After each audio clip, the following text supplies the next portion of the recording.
So inshallah we'll go ahead and start.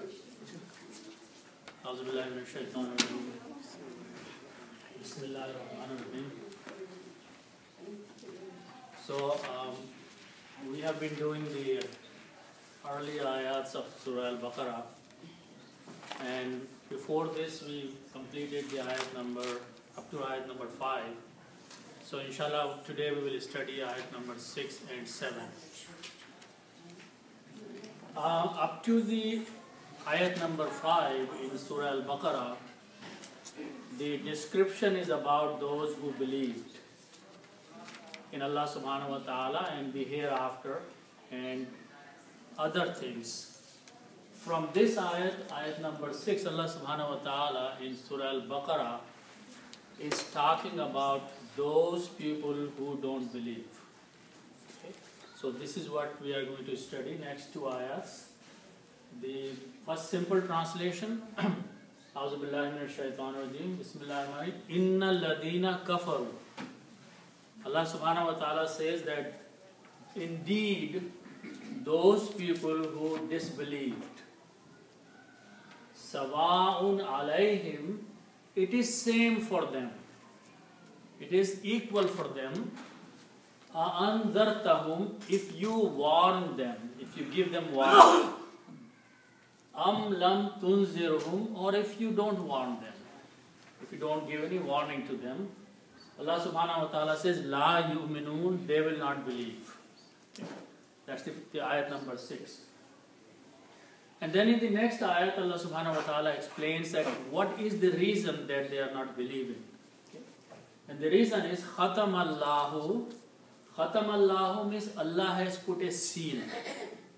Allah has put a seal ala qulubihim, upon their hearts, wa ala sam'ihim, and upon their hearing, wa ala absarihim, and on their vision, ghishawatun, there is a covering, so they cannot see. Walahum azabun azim, and for them is a punishment which is very great. So these are the simple meanings of these words. So now inshallah we'll go and do a detailed breakdown of the words. So the first word starts in the ayat number 6 with these words, Inna. Inna in the Arabic language is used if you want to say something surely, indeed. So this means surely or indeed, or without any doubt. If you want to start a sentence by saying that something which is going to be said now is a definite thing, is sure thing. What is being said after that, there is no doubt in that. So you start the sentence with inna. Okay?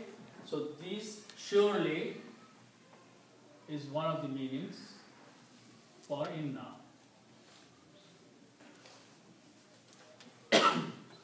After that, Allah subhanahu wa ta'ala is talking about some people. Okay? So the word here, lam, dal and ya, lazi means he or it. Okay? Lazi means you're talking about some person, he or it. Okay? Its plural is lazina. Lazina means those. Plural is those. Okay. So the word is lazi means he, one person, and lazina is the plural, many people, those people, some people. Okay. And then if we put the word al before that, al means the. So now we are talking about some special those people. Okay, definite those people. So the word is now alladhina, and when you read with inna, so this word is alladhina.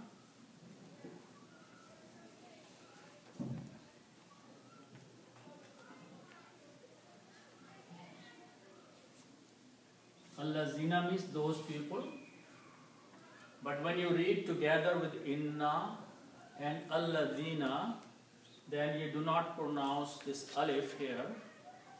And because we do not pronounce, so we change this little sign here to a small sad sign, which is called hamzatul wasal, which means do not pronounce this alif, and combine these two and recite inna ladina.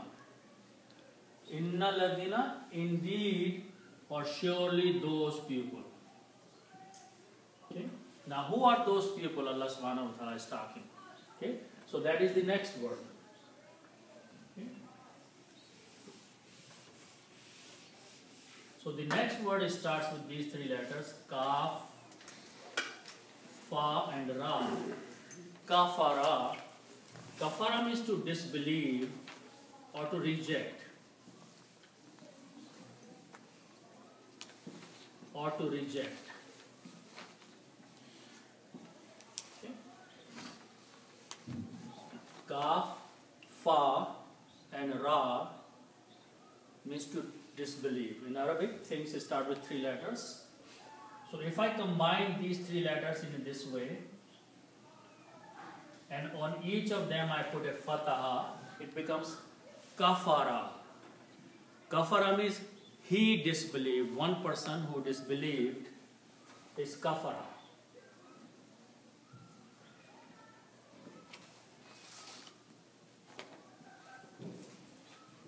He disbelieved. Some person who disbelieved in the past tense, we say kafara, he disbelieved.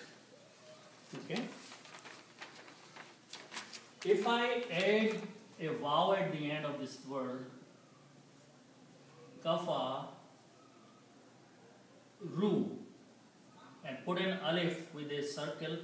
Alif with a circle means don't read the alif. So the word is kafaru, which is the plural now. Kafara, one person disbelieved. Kafaru is the plural, means many people disbelieved now. Okay? So this word is now kafaru. Kafaru. So now the meaning will be innal ladina kafaru, indeed those or those people who disbelieved or who did kufr or who rejected. Okay? So the meaning will be innal ladina, indeed those or surely those, and we can say who disbelieved instead of they disbelieved to make a good sentence.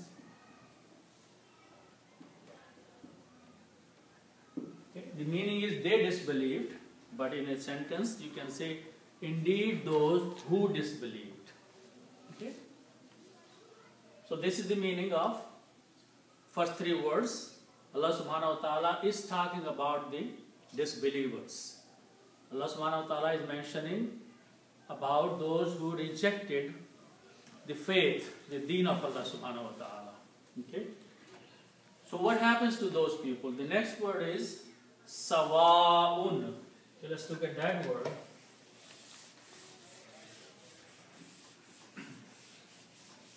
Sawa'un.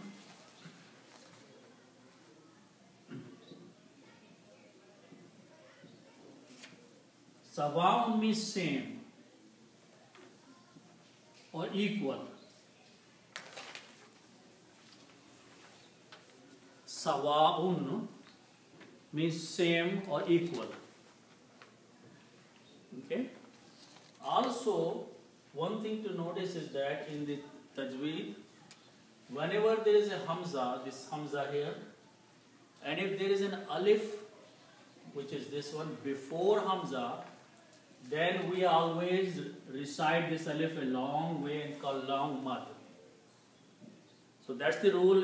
Whenever you see a hamza and there is an alif before that, that alif has to be recited with a mad, long. So this pronunciation will be Sawa'un. Okay? Sawa'un means same or equal. Okay? So the meaning is that it is same for them. Those who believed or disbelieved, it is same. Now what is after that? After that are two words here, Allah and whom.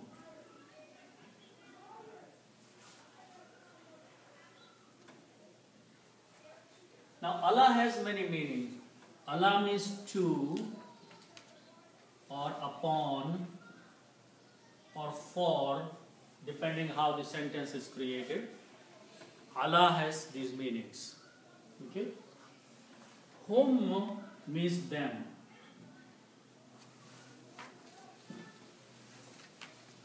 Allah and whom are two separate words which mean upon them or for them or to them.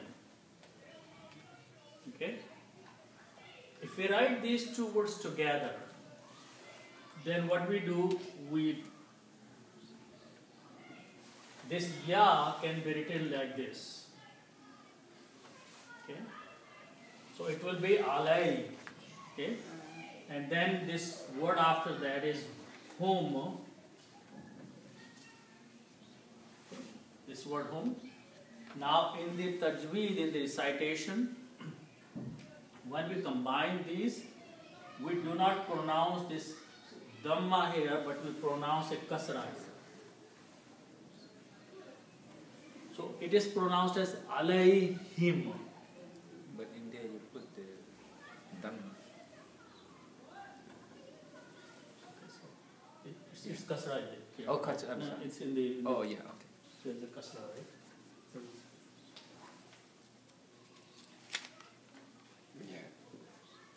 In there is kasra, right? Yeah. Yeah. So alayhim is the word, which is the combination of these two words. So alayhim means, here we can say same for them. Sawa'un alayhim, it is same for them. Okay?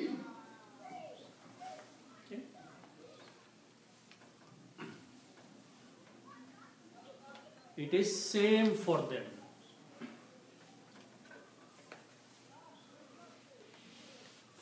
Okay, what is same for them? Allah subhanahu wa ta'ala says the word a'anzartahum. Okay, so let's look at the word. This word starts with these three letters, Noon, Zal and Ra. Nazara. Okay. These are three letters. Okay. So when we have three letters, they belong to the group of the words we call fa'ala. Okay.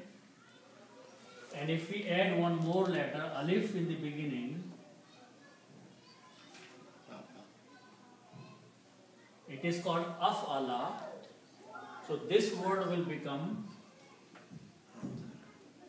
anzara. This is af'ala. Okay, this is fa'ala. Three fathas, but this is af'ala. The meaning of this word anzara means to warn someone. Anzara means to warn. Okay, the word we know is nazir. Nazir is a warner. Okay, nazir is someone who issues a warning. So, but the root words are nazara and word is anzara. So anzara is written this way. Anzara. When you combine these, it is written anzara. Anzara means to warn someone, to issue a warning. Okay? Anzara. Now, if I put a ta at the end,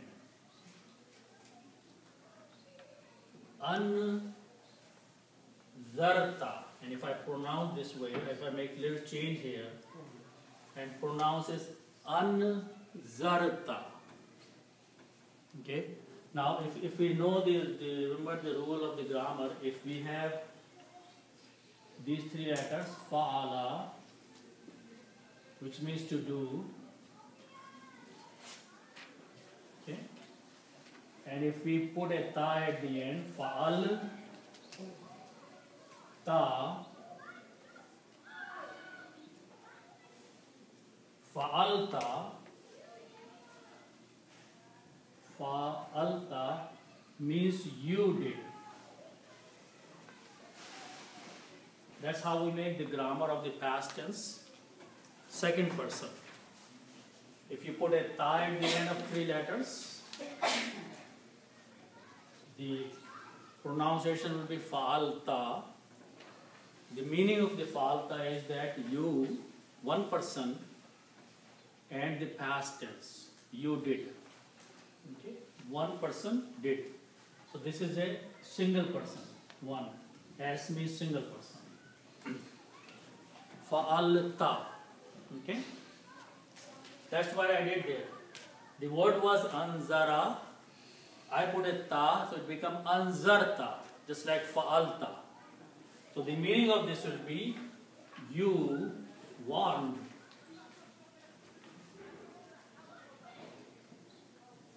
Second person in the past tense. You warned. Okay?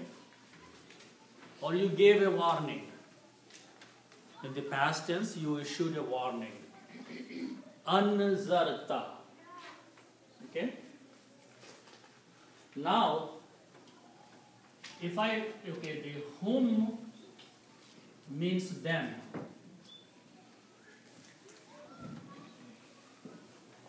Okay? So now the word is anzarta whom. You warned them. You gave them warning. Okay? Anzartahum means you gave them warning. Okay? So these two combined can be written as Anzartahum.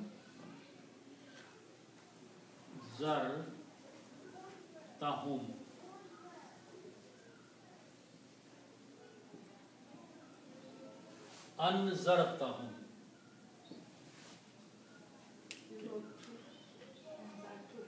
Anzartahum. Anzartahum means you warned them. Means in the past you gave them warning. And here the person who is giving warning is one person.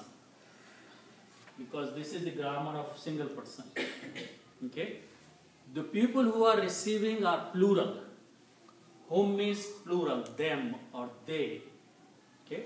So one person is giving warning, many people are taking or listening to that warning. Okay?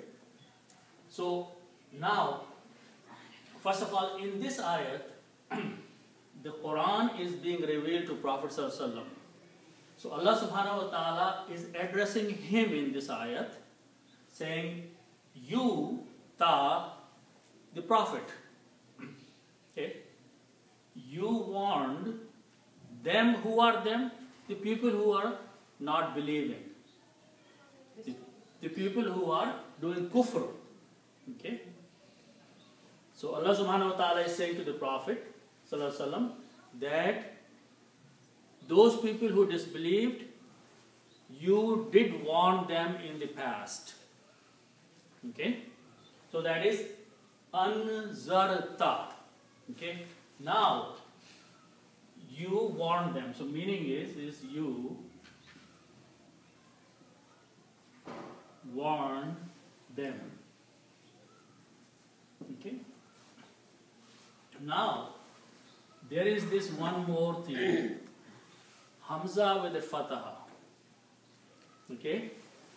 This brings the meaning of a question mark. Okay? Or if, or whether, or either. Either you warn them. Okay, so this is not a statement, but it's saying that it is same for them, either you warn them. Okay, or whether you did warn them. Okay, so the meaning will be either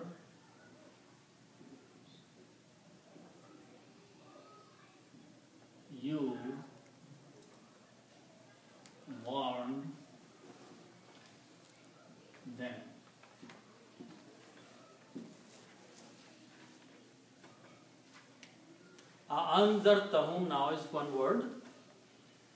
And this in the beginning means either or, whether or if. Okay? It's a conditional thing now. Anzartahum, either you warn them. Okay? So let's look at the next few words after that.